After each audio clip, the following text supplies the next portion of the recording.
SN news बातमीपत्र सर्वात आधी आपल्यापर्यंत पोहोचण्यासाठी आमच्या यूट्यूब चॅनलला लाईक करा, सबस्क्राईब करा, शेअर करा आणि हो, बेल आयकॉनला प्रेस करायला विसरू नका। सिन्नर शहरातील कोरोना संसर्गाबाबत माहिती जाणून घेण्यासाठी व उपजिल्हा रुग्णालयातील सोयी सुविधांबाबत तसेच या ठिकाणी विविध संस्था, दानशूर व्यक्ती, उद्योजक आदींच्या सहभागातून आलेल्या बेड्सची पाहणी करण्यासाठी आमदार माणिकराव कोकाटे यांनी शहरातील उपजिल्हा रुग्णालयास सर्व विभागातील प्रमुखांसमवेत भेट दिली व अडीअडचणी जाणून घेतल्या।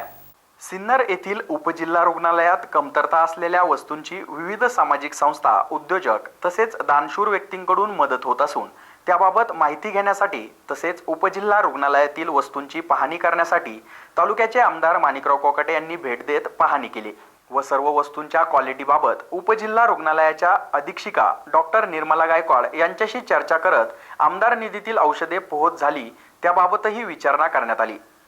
त्यावेळी त्यांच्या समवेत पोलीस निरीक्षक साहेबराव पाटील, माजी नगराध्यक्ष विठ्ठल उगले यांसह पदाधिकारी व आरोग्य विभागातील कर्मचारी उपस्थित होते। हँडलवाले जे आलेले आहेत पहिले सॅनिटरी पॅड पण आहेत हँडलवाले आणि यांच्यात पण यांनी जे 21 दिले त्यात त्यांनी काही आहे ना हँडलवाले दिले, अर्धे हँडलवाले आहेत आणि काही असे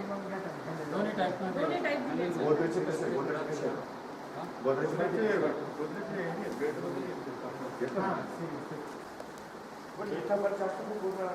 नाही नाही हे फक्त आता दाखवण्यासाठी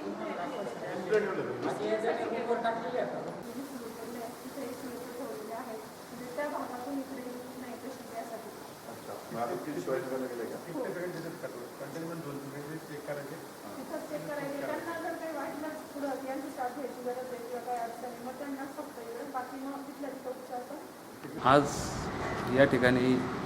सिन्नर तालुक्याचे आमदार माननीय कोकाटे साहेब यांनी आज ग्रामीण रुग्णालय या ठिकाणी पाहणी केली असता या ठिकाणी अनेक उद्योजक असेल, अनेक त्यांचे मित्र असेल, काही सहकारी असेल, त्यापैकी निलेश अग्रवाल, सुरेश कुसळकर, राजेश उपासनी, भगवती स्टील, ॲक्रॉल कंपनीचे सुरेश मामा कुराडे असेल, नीलकमल कंपनी, अशा विविध लोकांच्या सहकार्यातनं काल या ठिकाणी 50 बेड उपलब्ध करून दिले आणि दवाखान्यातील गायकवाड मॅडम जे इथं काम बघताय, त्याचबरोबर बच्छाव सर असेल, करणा डॉक्टर असेल, यांच्या उपस्थितीत इथे पाहणी करून काय काय कमी आहे अजून इथं ज्या ज्या गोष्टी कमी असेल त्या लवकरात लवकर इथे उपलब्ध करून देण्याची त्यांनी ग्वाही दिली आणि ह्या हॉस्पिटलमध्ये तसंच बाहेरही सांगितलं की बाहेरही सूचना केल्या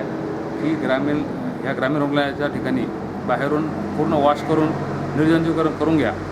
आणि ज्या ज्या गोष्टी लागतील ह्या लवकरात लवकर आपण ते उपलब्ध करून या तालुक्यातील लोकांसाठी किंवा तालुक्यातील हे कोरोनाग्रस्त जे पेशंट आहे किंवा क्वारंटाईन करणारे पेशंट असेल यासाठी ज्या ज्या गोष्टी लागतील त्या लवकरात लवकर पूर्ण करण्याचं आश्वासन त्यांनी दिलेलं आहे।